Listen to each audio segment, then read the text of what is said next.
الحمد لله الذي وحده صدق وعده ونصر عبده وأعز جنده وهزم الأحزاب وحده.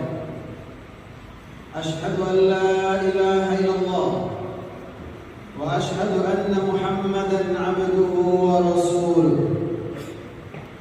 بلغ الرسالة وأدى الأمانة ونصح لهذه الأمة وتركنا على مهجة البيضاء ليلها كنهارها لا يزل إلا هالك. صلاة وسلاما عليه ومن تبعه بإحسان إلى يوم الدين. أوصيكم وإياي بتقوى الله فقد فاز المتقون. يا أيها الذين آمنوا اتقوا الله حق تقاته ولا تموتن إلا وأنتم مسلمون. يا أيها الذين آمنوا اتقوا الله وقولوا قولا سديدا يصلح لكم أعمالكم ويغفر لكم ذنوبكم ومن يطع الله ورسوله فقد فاز فوزا عظيما. قال الله تعالى في كتابه الكريم: أعوذ بالله من الشيطان الرجيم. بسم الله الرحمن الرحيم. قد كان لكم أسوة في إبراهيم والذين معه. وقال أيضا: ألم تر إلى الذي حاج إبراهيم في ربه أن آتاه الله الملك إذ قال إبراهيم ربي الذي يحيي ويميت قال أنا أحيي وأميت. قال إبراهيم فإن الله يأتي بالشمس من المشرق فأت بها من المغرب فبهت الذي كفر والله لا يهدي القوم الظالمين. وقال أيضا: فلما بلغ معه السعي قال يا بني إني أرى في المنام أني أذبحك فانظر ماذا ترى. قال يا أبت افعل ما تؤمر ستجدني إن شاء الله من الصابرين. Kaum muslimin, sidang jemaah-jemaah yang dimuliakan Allah Subhanahu wa taala. Kita bersyukur memuji kepada Allah Subhanahu wa taala, Zat yang senantiasa melimpahkan rahmat dan karunia-Nya kepada kita bersama. Sebegitu banyak nikmat, sebegitu besar karunia Allah Subhanahu wa taala. Zat yang Maha Pengasih yang tidak belas kasih. Wa ma min dabbatin fil ardi illa 'ala Allahi rizquha. Selama ruh dan jasad masih menyatu, rezeki Allah tetapkan untuk kita. Sebagaimana binatang melata yang lainnya, mereka tidak sekolah, mereka tidak sarjana, tapi karena masih hidup, Allah jamin rezekinya. Sebagaimana burung keluar dari sarangnya di pagi hari dengan perut keroncongan, sore senja dia kembali ke sarangnya dengan perut kekenyangan. Begitulah binatang melata yang lainnya, dan begitu juga kita manusia. Selama ada usaha, Allah jamin ada rezeki.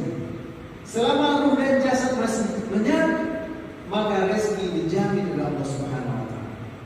Tetapi kita sesungguhnya bukan sama dengan binatang melata ini. Kita adalah manusia yang punya akal pikiran. Kita manusia punya jiwa, punya ruh. Maka yang perlu kita hadirkan adalah rasa bersyukur atas nikmat dan karunia Allah Subhanahu wa taala. Fa bi ayyi ala'i rabbikuma tukadziban. Sebegitu banyak nikmat karunia Allah, sebegitu besar rezeki yang kita dapatkan. Jangankan kita sudah terlahir hari ini, sejak dalam rahim kandungan ibu kita sudah diberi karunia rezeki oleh Allah Subhanahu wa taala. Maka nikmat Tuhan mana yang akan kita bohongi? Nikmat Tuhan mana yang akan kita dustai? Tidak ada, kecuali kita memastikan bersyukur kepada Allah Subhanahu wa taala. Kaum muslimin sidang jemaah Jumat yang dimuliakan Allah Subhanahu wa taala. Salah satu bukti kita bersyukur nikmat Allah adalah kita memenuhi panggilan. Ya ayyuhalladzina amanu idza nudiya lis-sholati fi yaumil jumu'ah fas'au ila dzikrillah. Inilah bukti kita bersyukur nikmat Allah Subhanahu wa taala. Kita diberi iman, kita diberi kesehatan, kita menetap, maka ada kewajiban untuk menjalankan salat Jumat. Dan rangkaian dari ibadah Jumat itu mendengarkan khutbah dalam rangka menambah ketakwaan kita kepada Allah Subhanahu wa taala. Kaum muslimin, sidang jemaah Jumat yang dimuliakan Allah Subhanahu wa taala. Hari ini dan hari-hari ke depan, paling tidak sampai 13 Zulhijjah adalah hari-hari bagi kita untuk meneladani Nabi Ibrahim alaihissalam dan keluarganya. Di dalam Al-Quran, kalimat yang menerasikan tentang keteladanan itu terdapat dalam surah Al-Ahzab ayat 21, berkaitan dengan keteladanan yang mesti kita contoh dari Rasul sallallahu alaihi wasallam. Allah berfirman, "Laqad kana lakum fi Rasulillahi uswatun hasanah liman kana yarjullaha wal yawmal akhir wa dzakarallaha katsiran." Sungguh pada diri Rasul itu adalah contoh teladan yang baik. Bagi siapa? Bagi kita yang meyakini adanya hari akhir, bagi kita yang meyakini adanya azab, adanya balasan di akhirat kelak. Siapa teladannya? Rasul sallallahu alaihi wasallam. Kalimat kedua yang hampir sama, Allah menjelaskan keteladanan itu ada pada Nabi Ibrahim alaihissalam dan orang-orang yang bersamaan. Allah berfirman dalam surah Al-Mumtahanah, surat ke-60 ayat 4. Sungguh ada pada Rasulullah SAW dan juga ada pada Nabi Ibrahim alaihissalam serta orang-orang yang bersamaan keteladanan. Bagi siapa? Bagi kita orang-orang beriman. Tentu pertanyaan sederhananya adalah bagaimana perjalanan hidupnya Nabi Ibrahim dan keluarganya? Bagaimana perjuangan Nabi Ibrahim alaihissalam dan keluarganya? Bagaimana istiqomahnya Nabi Ibrahim alaihissalam dan keluarganya dalam menjalankan syariat Allah Subhanahu wa taala sehingga posisinya hampir sama dengan Rasulullah SAW. Diperintahkan kepada kita untuk mengambil contoh teladan.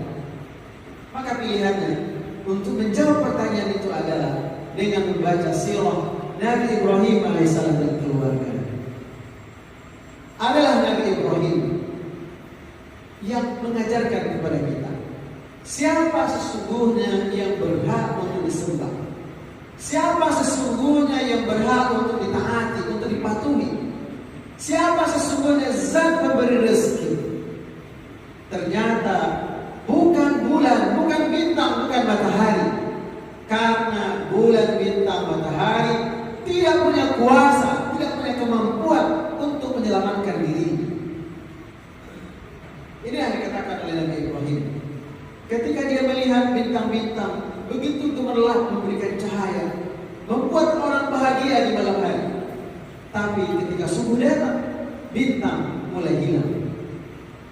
Dianggap oleh Nabi Ibrahim Tuhan itu adalah bulan karena bulan besar memberikan cahaya. Sama saja. Ketika siang datang, bulan digantikan oleh matahari. Tetapi ketika sore datang, matahari pun juga tenggelam. Maka Nabi Ibrahim mengatakan, Tuhan yang sesungguhnya adalah zat yang menciptakan matahari, bulan dan bintang itu, yaitu Allah Subhanahu wa taala. Inilah alasan Nabi Ibrahim mau berdialog, berdebat, adu argumen yang berujung dengan dia dibakar hidup-hidup oleh Namrud. Adalah Nabi Ibrahim yang mengatakan bahwa zat yang menghidupkan, zat yang mematikan, zat yang maha memberi rezeki bukan Tuhannya Namrud, bukannya Namrud, tetapi adalah Allah Subhanahu wa taala. Namrud membantah Tuhan itu adalah dia. Dia sebagai raja, sebagai penguasa bisa menghidup dan mematikan orang. Begitu pengakuan Namrud. Dan dia buktikan. Dia perintahkan algojonya untuk mengambil orang yang sedang dihukum lalu disuruh dibunuh di depan. Mati. Ada satu lagi dipanggil perintahnya jangan dibunuh, ya dia tetap hidup. Logika ini mungkin bisa diterima oleh kita secara sederhana, bahwa siapa yang berkuasa bisa menentukan hidup mati seseorang dalam tanda petik, mungkin. Siapa yang berkuasa dengan tanda tangannya bisa mematikan, menghidupkan karir orang, mungkin. Tetapi zat pemberi rezeki yang menentukan jabatan sesungguhnya adalah Allah Subhanahu wa Ta'ala. Nabi Ibrahim dengan logika cerdasnya mengatakan, fa inna Allah ya'ti bisyamsi minal masyriq fa'ti biha minal maghrib. Kalau betul Namrud penguasa raja adalah Tuhan, ia bisa menghidupkan dan mematikan, ia menentukan rezeki manusia. Coba, bisakah matahari yang terbit di timur tenggelam di barat? Dibalik, terbitkan matahari itu di barat, tenggelamkan di timur. Fabuhita ladzi kafar.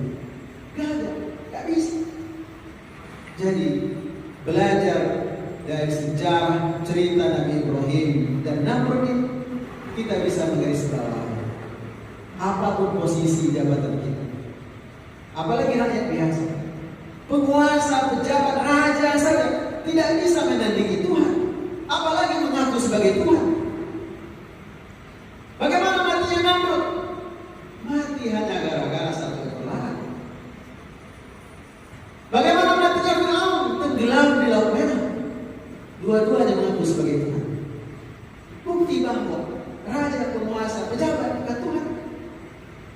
Dan Ibrahim mengajarkan kepada kita, kokohkan tauhid kita, bahwa zat yang menghidupkan dan yang mematikan, yang memberi rezeki, yang memberikan amanah jabatan adalah Allah Subhanahu wa Ta'ala. Bismillahirrahmanirrahim.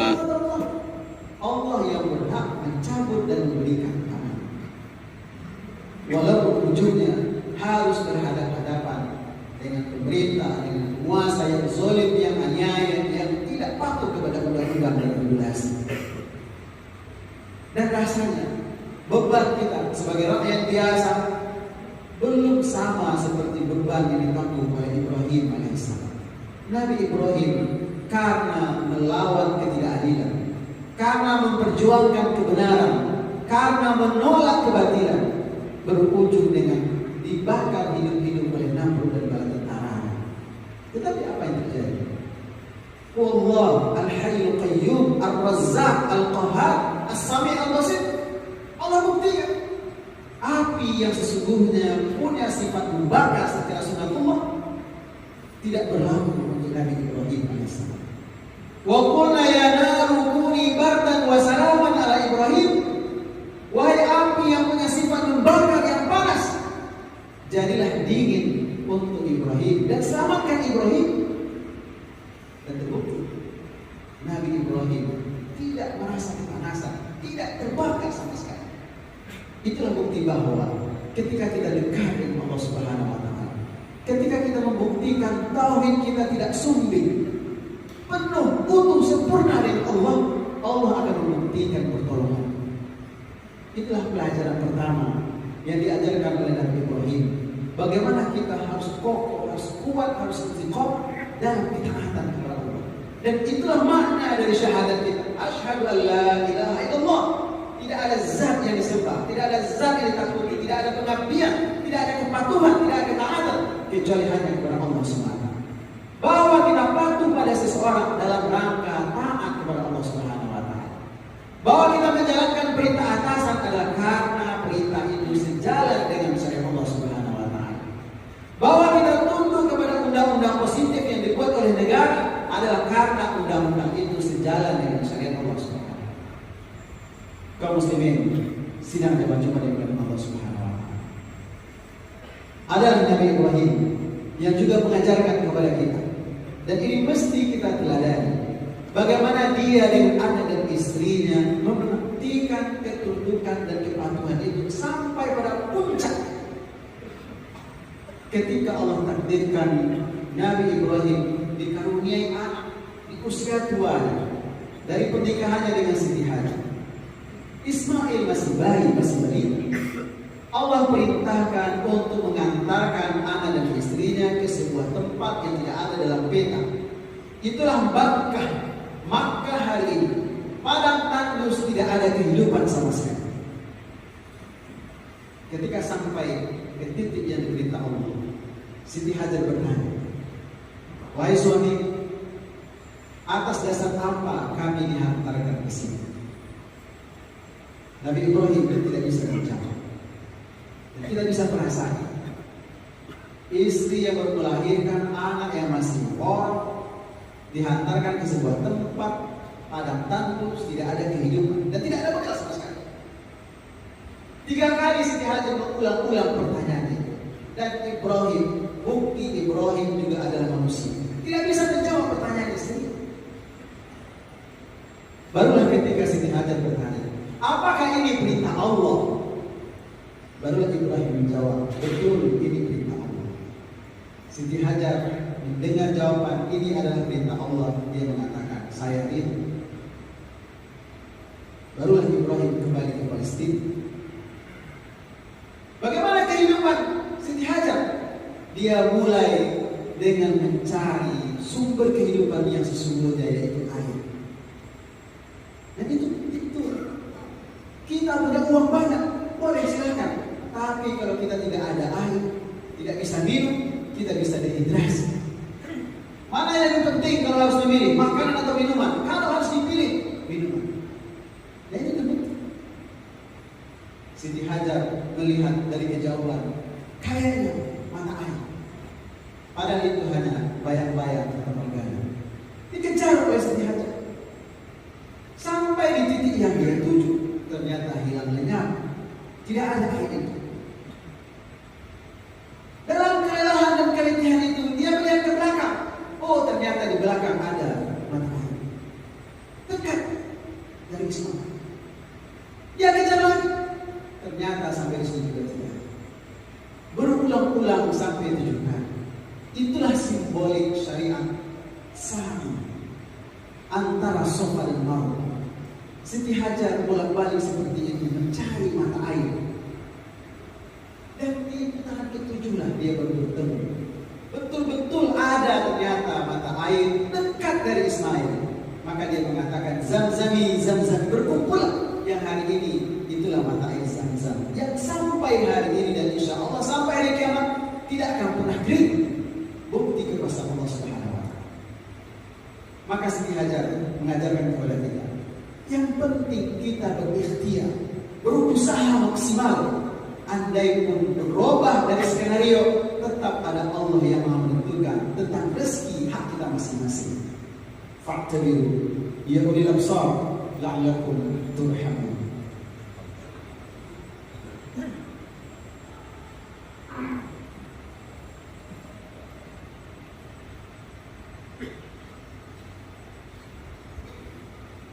Alhamdulillahi rabbil alamin.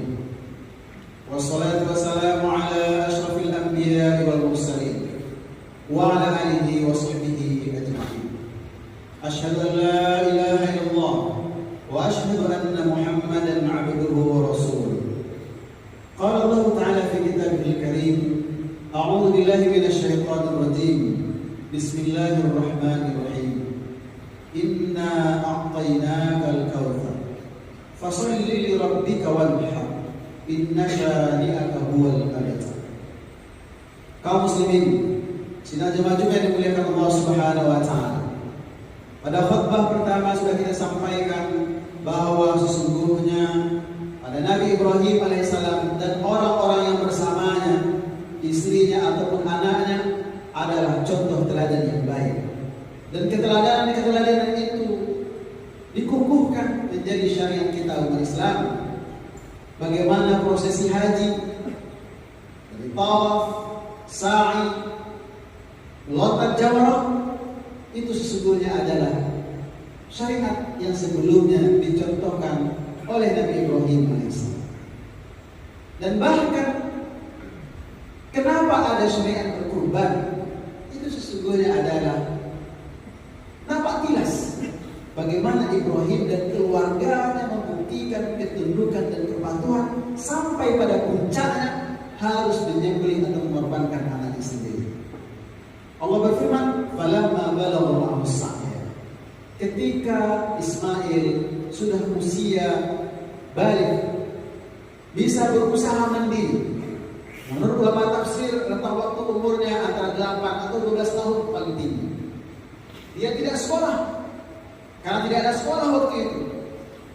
Ibunya Siti Hajar bukan sarjana pendidikan, tidak, tetapi ketundukan, kepatuhan, ketulusan dalam ketaatan kepada Allah Subhanahu wa Ta'ala. Ketika Ibrahim bertemu dengan anak dan istrinya, baru beberapa hari melepaskan kerinduan, ada perintah untuk menyembelih anaknya sendiri, Ismail, anak satu-satunya. Apa jawaban dari Ismail? Qala ya abati if'al ma tu'mar. Wahai ayah, kalimat yang digunakan kalimat yang sangat santun. Ya abati if'al, bukan ya abati, tapi ya abati if'al. Kalimat yang sangat santun. Wahai ayah, kerjakanlah perintah Allah. Karena mimpi seorang nabi adalah wahyu. Satajiduni insyaallah minas sabirin. Mudah-mudahan engkau mendapatkanku termasuk orang-orang yang sabar. Begitulah keteladanan Nabi Ibrahim dan keluarga. Bagaimana membuktikan ketundukan, kepatuhan, pengorbanan yang paripurna kepada Allah Subhanahu wa Ta'ala. Maka wajar Nabi Ibrahim diberi gelar oleh Allah dengan Khalilullah, teman dekat. Sebagaimana Rasul diberi gelar dengan Habibullah, kekasih Allah Subhanahu wa Ta'ala. Kita hari ini, khususnya di 10 Zulhijjah atau 13 Zulhijjah paling lambat, tidak diperintah oleh Allah untuk menyembelih anak kandung kita. Yang diperintah oleh Allah adalah meneladani Ibrahim dan keluarganya. Ada syariat berkurban, hanya menyembelih 1 ekor kambing, apa yang senilai dengan itu. Berapa nilainya? Paling 2.500.000. Tetapi kenapa mesti kita melakukan itu? Kenapa mesti kita membuktikan kita adalah hamba Allah yang bisa meneladani Ibrahim alaihissalam dan keluarganya? Karena sesungguhnya inna a'tainaka al-kautsar. Sungguh nikmat Allah yang kita dapati sudah sangat banyak. Dan sebegitu banyak nikmat Allah yang tidak terhitung oleh kita. Dan yang diminta oleh Allah bukan bayarannya. Yang diminta oleh Allah adalah mensyukuri. Maka di samping lafaz yang keluar dari lidah kita adalah alhamdulillah, di momentum Zulhijjah nanti kita pastikan kita bisa berkorban dengan 1 ekor kambing atau yang senilai dengan itu. Sebagai bukti kita mensyukuri nikmat Allah Subhanahu wa Ta'ala. Inna a'tainaka al-kautsar fasholli li rabbika wanhar. Tunaikanlah salat dan berkorban. Dalam rangka apa? Meneladani Ibrahim alaihissalam dan keluarga.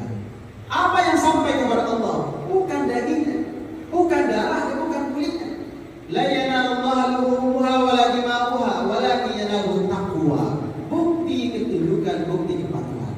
Dan insya Allah ketika ini kita buktikan, kita realisasikan, yakinlah pertolongan demi pertolongan Allah akan Allah berikan kepada kita. Innallaha wa malaikatahu yusholluna 'alan nabi ya ayyuhalladzina amanu shallu 'alaihi wa sallimu taslima. Allahumma shalli 'ala Muhammad wa 'ala ali Muhammad kama shallaita 'ala Ibrahim wa 'ala ali Ibrahim wa barik 'ala Muhammad wa 'ala ali Muhammad kama barakta 'ala Ibrahim wa 'ala ali Ibrahim fil 'alamin innaka Hamidum Majid.